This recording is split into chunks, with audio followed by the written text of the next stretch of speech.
मेरे मन में एक विचार आया कि क्या एक specific thought ideology belief system को फॉलो करने से आउटकम्स डिफरेंट होते हैं कि नहीं। तो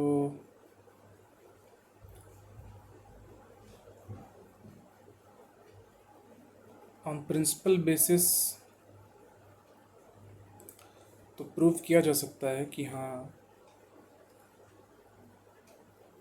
बट इसके आउटकम्स के एग्जांपल्स अगर देखें हम लोग तो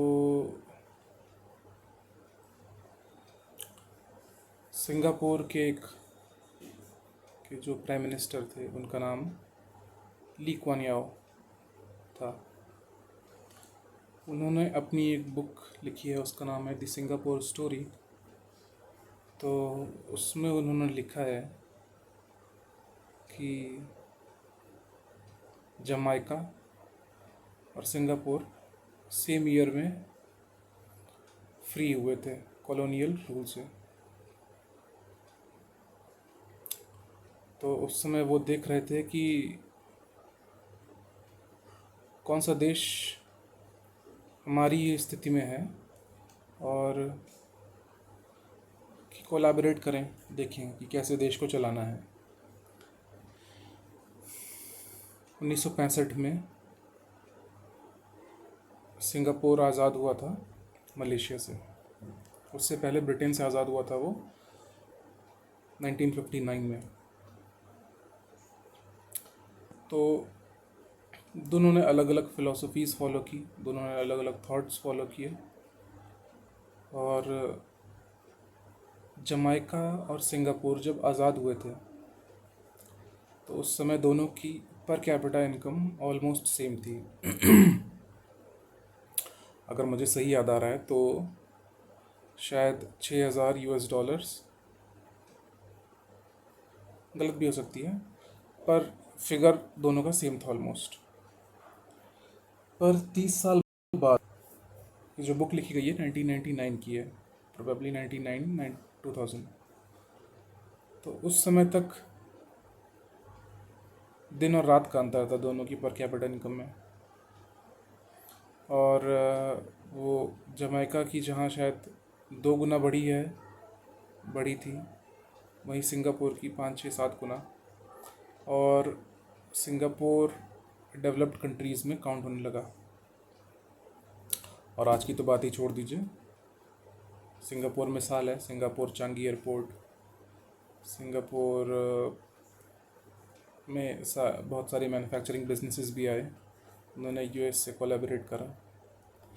तो दूसरा है चाइना। थोड़ा मैं ईस्ट पे फोकस कर रहा हूँ, कारण यह है कि थोड़ी एफिनिटी है। जो वेस्ट है वो थोड़ा सा एलियन लगता है, वेस्टर्न कंट्रीज़ हैं उनके भी उदाहरण लिए जा सकते हैं, पर मैं चाइना का बता रहा था। तो चाइना भी जब आज़ाद हुआ है 1950s में, गरीब देश था और उसको सिक मैन ऑफ एशिया भी कहते थे कॉलोनाइजर्स। उन्होंने वहाँ पे ओपियम वॉर भी लड़ा, यानी कि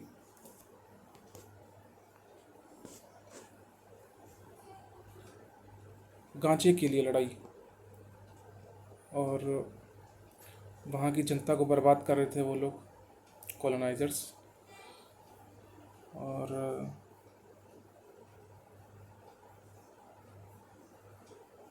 दूसरे की धरती पे 2 यूरोपियन पावर्स अपने वर्चस्व की लड़ाई लड़ रहे थे। बहुत सरप्राइजिंग है, पर भारत में भी ऐसा हुआ है। तो चाइना ने फॉलो किया कम्युनिस्ट मॉडल। कम्युनिस्ट तो ट्रू नहीं है। अब इसके बारे में मैं और एक बार एक्सप्लेन कर, चलिए मैं शॉर्ट में बता भी देता हूँ कि कम्युनिज़्म एक आइडिया है जिसमें तीन आइडियाज़ हैं, टोटल तीन आइडियाज़ हैं बेसिकली गवर्नमेंट के। बहुत सारे हैं पर इन तीन आइडियाज़ की चर्चा होती है, इनको फॉलो करने का प्रयास होता है और मेन स्ट्रीम मीडिया में रहता है, मेन स्ट्रीम डिस्कशन में रहता है।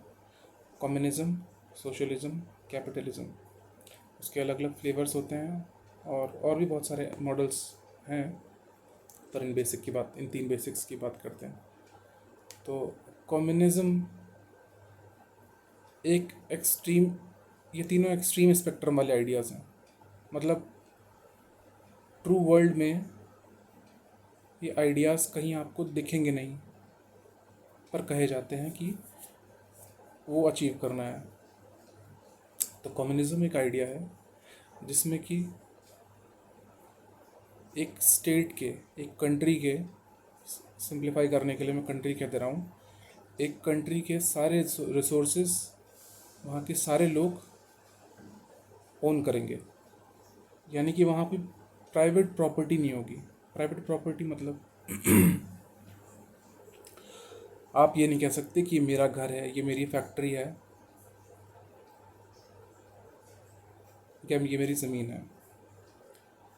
जो ज़मीन है, फैक्ट्री है, घर है, फार्म लैंड है, सब कलेक्टिव है। यानी कि कोई तो उस घर में रह सकता है, उस फैक्ट्री में काम कर सकता है, उस फैक्ट्री से बनने वाले सामान को यूज़ कर सकता है, बेच सकता है, उस खेत में खेती कर सकता है। तो ये कम्युनिज़्म का आइडिया है कि कोई एक सिंगल पर्सन, कोई भी प्राइवेट प्रॉपर्टी ना हो, कोई भी पर्सन ये ना कह पाए कि ये चीज़ मेरी है। तो और इसमें माना जो कम्युनिस्ट आइडियल दिया कार्ल मार्क्स ने, तो वो सोचते हैं कि लोग यहाँ पर एक दूसरे के ऊपर को प्रताड़ित करना छोड़ देंगे और अपनी यूज़ के अकॉर्डिंग, अपनी नीड के अकॉर्डिंग यूज़ करेंगे। मतलब वो 100% ऑल्ट्रुइस्टिक मॉडल सोच रहे हैं कि सब लोग बहुत भले हो जाएंगे, बहुत अच्छे हो जाएंगे, एक दूसरे का भला सोचेंगे। ठीक है, पहला मॉडल ख़त्म हो गया। सोशलिज़म में आते हैं। तो सोशलिज़म जो है वो आइडिया ये कहता है कि सारे रिसोर्सेज एक स्टेट के government on behalf of people control करेगी और ओन करेगी। कहने का मतलब ये है कि कोई भी फैक्ट्री, लैंड और सारे रिसोर्सेज कोई प्राइवेट पर्सन के पास नहीं होंगे, वो सिर्फ और सिर्फ गवर्नमेंट ओन करेगी। और गवर्नमेंट ओन करेगी as a trustee to the people. यानी कि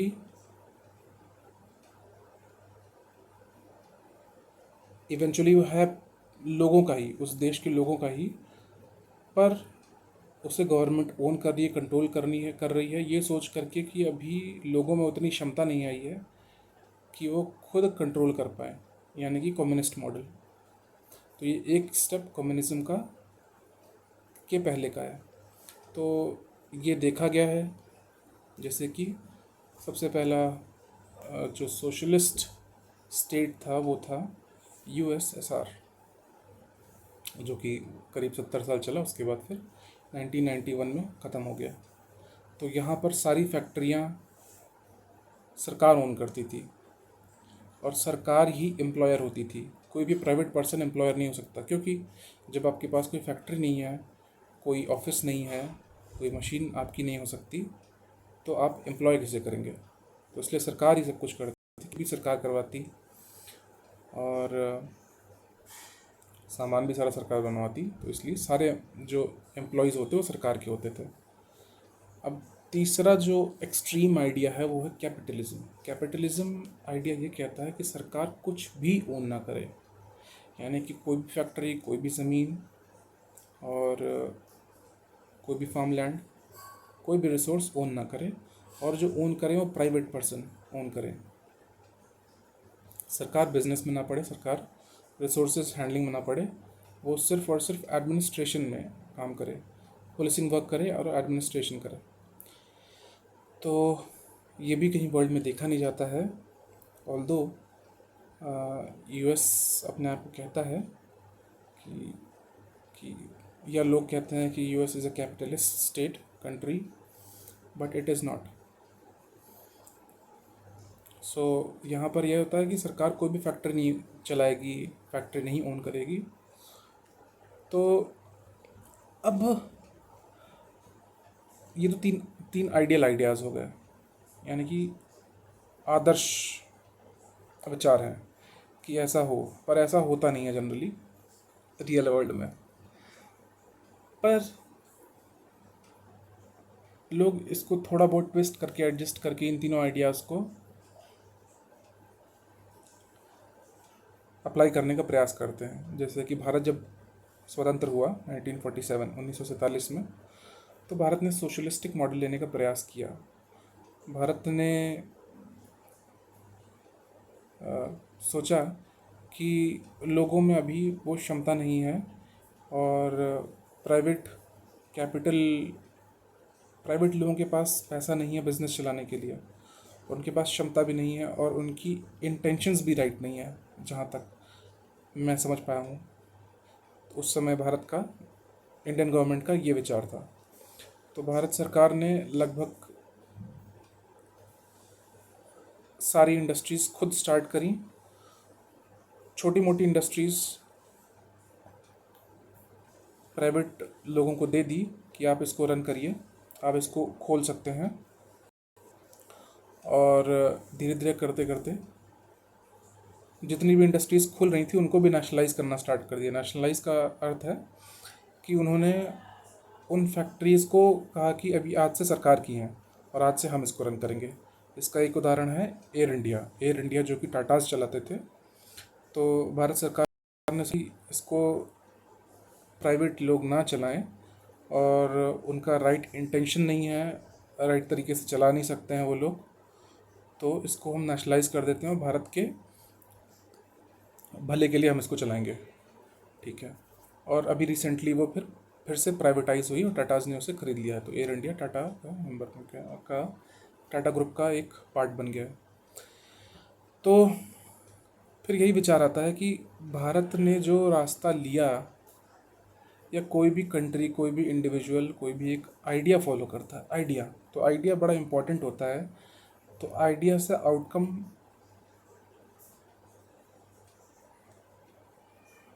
आउटकम्स चेंज होते हैं, डिफ्रेंशिएट हो जाते हैं।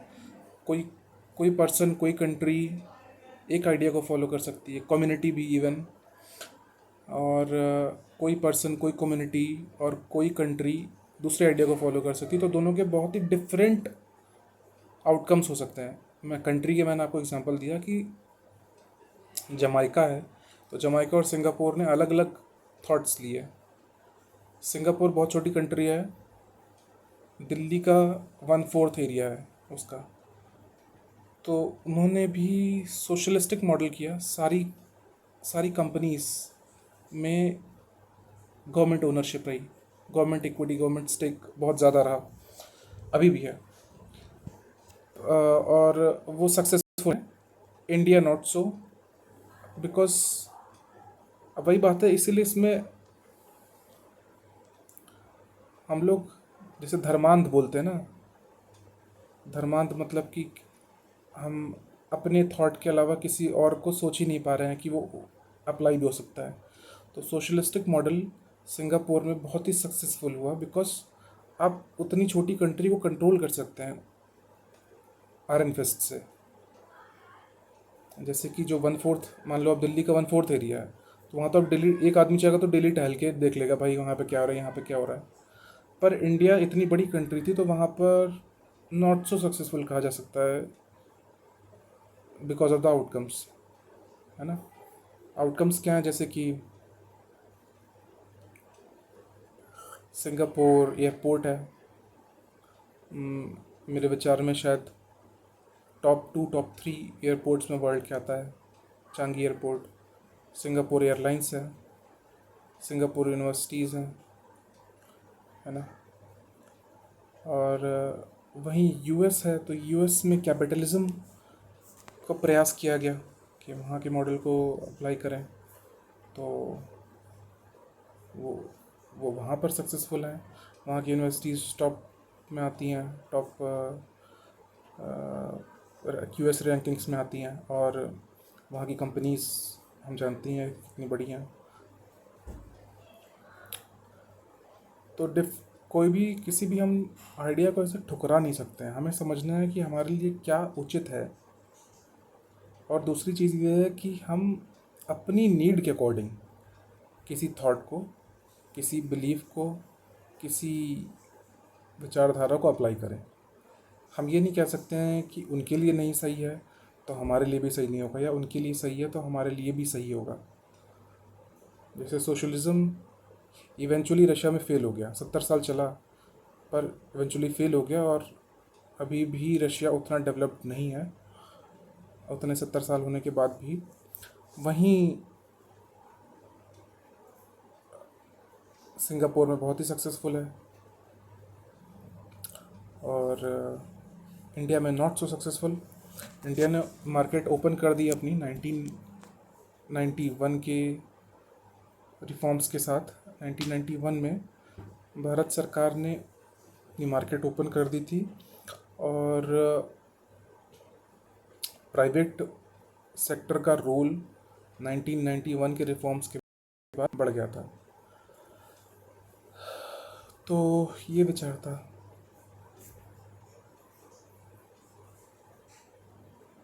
ठीक है, आज के लिए पर्याप्त है।